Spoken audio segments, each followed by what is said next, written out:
ਸਲਾਮੁਅਲੈਕੁਮ ਜੀ। ਕੀ ਹਾਲ ਜੇ? ਠੀਕ ਠਾਕ ਹੋ ਸਭ ਮਿੱਤਰੋ? ਸਭ ਠੀਕ ਠਾਕ ਹੋ? ਜਿੰਨੇ ਵੀ ਪੰਜਾਬੀ ਭਰਾ ਨੇ, ਜਿੰਨੇ ਵੀ ਸਾਰੇ ਮੇਰੀ ਵੀਡੀਓ ਵੇਖਦੇ ਨੇ, ਸਭ ਠੀਕ ਠਾਕ ਨੇ। ਅੱਲਾਹ ਪਾਕ ਸਭ ਤੇ ਆਪਣਾ ਕਰਮ ਕਰੇ, ਫਜ਼ਲ ਕਰੇ।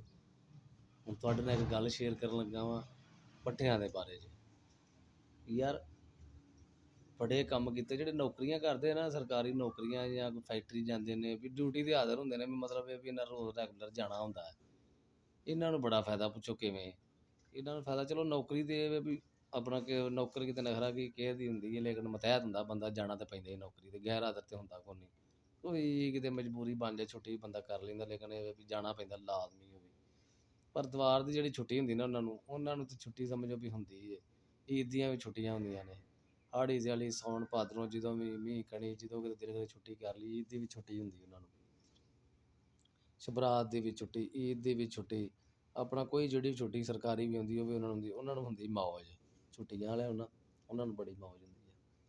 ਅਤੇ ਜਿਹੜੀ ਗੱਲ ਸਾਡੀ ਪੱਠੇ ਵੱਢਣ ਵਾਲਿਆਂ ਦੀ, ਅਸੀਂ ਜਿਵੇਂ ਪੱਠੇ ਵੱਢਣ ਵਾਲੇ ਬੰਦੇ ਪਿੰਡਾਂ ਦੇ ਪੱਠੇ ਪੁੱਟ ਬੰਦੇ ਆ, ਪੱਠੇ ਵੱਢ ਬੰਦੇ ਆ, ਸਾਨੂੰ ਕੋਈ ਛੁੱਟੀ ਨਹੀਂ ਯਾਰ। ਸਾਨੂੰ ਭਲਾ ਕਿਉਂ ਨਹੀਂ ਕੋਈ ਛੁੱਟੀ? ਉਹ ਵੀ ਤੁਹਾਨੂੰ ਦੱਸਦੇ ਆ ਵਜ੍ਹਾ।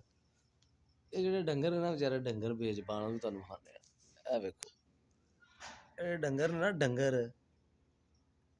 ਇਹ ਜਿਹੜੇ ਡੰਗਰ ਨੇ ਨਾ ਬੇਜ਼ਬਾਨ, ਇਹਨਾਂ ਵਿਚਾਰਿਆਂ ਕਿਹੜਾ ਮੂੰਹੋਂ ਖੂਣਾ? ਇਹਨਾਂ ਕੋਲ ਮੂੰਹ ਤਾਂ ਨਹੀਂ ਬੋਲਣਾ ਵੀ ਸਾਨੂੰ ਭੁੱਖ ਲੱਗੀ ਏ, ਸਾਨੂੰ ਪਾਣੀ ਡਾਓ, ਸਾਨੂੰ ਆਪਣਾ ਪੱਠੇ ਪਾਓ। ਇਹ ਮੀਂਹ ਪਵੇ, ਬਰਫ਼ ਪਵੇ, ਅੱਲਾ ਮਾਫ਼ ਕਰੇ, ਹਨੇਰੀ ਆਵੇ, ਤੂਫਾਨ ਆਵੇ, ਜੋ ਮਰਜ਼ੀ ਹੋਵੇ, ਮੀਂਹ ਕਣੀ, ਹਨੇਰੀ, ਧੁੱਪ ਛਾਂ, ਸੁੱਖ ਹੋਵੇ, ਦੁੱਖ ਹੋਵੇ, ਕੋਈ ਵੀ ਮਸਲਾ ਅਤੇ ਕੋਈ ਵੀ ਮਾਮਲਾ ਤਾਂ ਹੋਣ ਨਾ, ਇਹ ਡੰਗਰ ਨੇ ਨਾ, ਇਹਨਾਂ ਨੂੰ ਪੱਠੇ ਪਾਉਣੇ ਹੀ ਪੈਂਦੇ ਨੇ। ਇਹ ਡੰਗਰਾਂ ਵਾਲਿਆਂ ਦੀ ਕੋਈ ਛੁੱਟੀ ਨਹੀਂ। ਬਸ ਐਵੇਂ ਚਾਜ ਰਹਿਣ ਵੀ ਚੱਲ ਵੀ ਯਾਰ ਅੱਜ ਛੁੱਟੀ। ਇਹਨਾਂ ਤਾਂ ਨਹੀਂ ਆਖਣਾ ਵੀ ਚਲੋ ਯਾਰ ਸਾਨੂੰ ਅਸੀਂ ਅੱਜ ਨਹੀਂ ਖਾਂਦੇ। ਇਨਸਾਨ ਜਿਹੜਾ ਨਾ ਉਹ ਗੁਜ਼ਾਰਾ ਕਰ ਲੈਂਦਾ, ਚਲੋ ਇੱਥੋਂ ਨਹੀਂ ਤਾਂ ਉੱਥੇ ਜਾ ਕੇ ਕੋਈ ਨਾ ਖਾ ਲੈਂਦਾ, ਕੋਈ ਗੁਜ਼ਾਰਾ ਕਰ ਲੈਂਦਾ। ਪਰ ਹੁਣ ਇਹ ਡੰਗਰ ਨੇ ਜਿਹੜੇ, ਦੱਸੋ ਵੀ ਇਹਨਾਂ ਨੂੰ ਕਮੈਂਟ ਦੇ ਵਿੱਚ ਵੀ ਦੱਸਿਆ ਜੇ ਵੀਡੀਓ ਵੇਖ ਕੇ ਕਿ ਇਹਨਾਂ ਨੂੰ ਛੁੱਟੀ ਹੈ ਭਲਾ? ਜਿੰਨਾ ਡੰਗਰ ਰੱਖੇ ਖਾਸ ਕਰਕੇ ਉਹਨਾਂ ਨੂੰ ਬਹੁਤਾ ਪਤਾ ਹੈ। ਦੱਸੋ ਵੀ ਇਹਨਾਂ ਨੂੰ ਕੋਈ ਛੁੱਟੀ ਹੈ? ਆਹ ਵੇਖ ਲਓ ਜੀ, ਪੱਠੇ ਵੱਢ ਕੇ ਲੈ ਆਏ ਆ, 11:30 ਹੋ ਗਏ ਨੇ। ਆਪ ਹਾਲੇ ਰੋਟੀ ਨਹੀਂ ਖਾਧੀ, ਸਵੇਰ ਦੇ ਗਏ ਹਾਂ, ਆਪ ਹਾਲੇ ਘਰ ਜਾ ਕੇ ਰੋਟੀ ਖਾਣੀ, ਵੇਲੀ ਹਾਂ ਮੈਂ। ਅਤੇ ਮੈਂ ਵੀ ਤੁਹਾਡੇ ਨਾਲ ਗੱਲ ਸ਼ੇਅਰ ਕਰਨੇ ਆ ਆਪਣਾ ਨਾ ਪੱਠੇ ਪੁੱਠੇ ਵੱਢਣ ਵਾਲਿਆਂ ਦੀ ਅਤੇ ਪੱਠੇ ਪਾਉਣ ਵਾਲੇ ਡੰਗਰਾਂ ਦੀ। ਅਤੇ ਇਹ ਗੱਲ ਜੈਨੂਅਨ ਹੈ, ਇਹਦੇ 'ਚ ਕੋਈ ਝੂਠ ਕੋਈ ਓਲਾ ਨਹੀਂ। ਇਹ ਪੱਕੀ ਗੱਲ ਹੈ ਵੀ ਇਹ ਸਾਡੇ ਪੱਠੇ ਨੇ ਨਾ, ਪੱਠੇ ਇਹ ਵੱਢਣੇ ਪੈਂਦੇ ਨੇ। ਬੋਲ ਕਿਸੇ ਬੋਲਿਆ ਸੀ, ਐਸਾ ਕੰਮ ਹੀ ਕੱਢਣ ਨਸ਼ਈਆਂ ਤੇ 1000 ਚਲਾਇਆ ਈ ਪੱਠਿਆਂ ਦੇ। ਕੀ ਅਸਾਂ ਕੰਮ ਹੀ ਕੱਢਣ ਨਸ਼ਈਆਂ ਤੇ 1000 ਚਲਾਇਆ ਈ ਪੱਠਿਆਂ ਦੇ। ਉਹ ਹਿਸਾਬ ਹੈ ਵੀ ਇਹ ਡੰਗਰਾਂ ਸਾਨੂੰ ਲਾਇਆ ਪੱਠਿਆਂ ਦੇ। ਸਾਨੂੰ ਕੋਈ ਛੁੱਟੀ ਨਹੀਂ ਹੈ, ਅਸੀਂ ਕਿਤੇ ਜਾ ਨਹੀਂ ਸਕਦੇ। ਮੈਂ ਨਾ ਵੀ ਅਸੀਂ ਕਿਤੇ ਵੀ ਨਹੀਂ ਜਾ ਸਕਦੇ। ਦੁੱਖ ਸੁੱਖ ਗਮੀ ਖੁਸ਼ੀ ਬੜਾ ਔਖਾ ਟਾਈਮ ਨਿਕਲਦਾ, ਅੱਬਲ ਤਾਂ ਨਿਕਲਦਾ ਕੋਈ ਨਹੀਂ। ਅਤੇ ਜੇ ਮਗਰੋਂ ਕਿਸੇ ਦਾ ਕੋਈ ਸਾਂਭਣ ਸੁੰਭਣ ਵਾਲਾ ਹੋਵੇ ਨਾ, ਫਿਰ ਗੁਜ਼ਾਰਾ ਹੁੰਦਾ, ਨਹੀਂ ਤਾਂ ਅਦਰਵਾਈਜ਼ ਨਹੀਂ ਹੁੰਦਾ।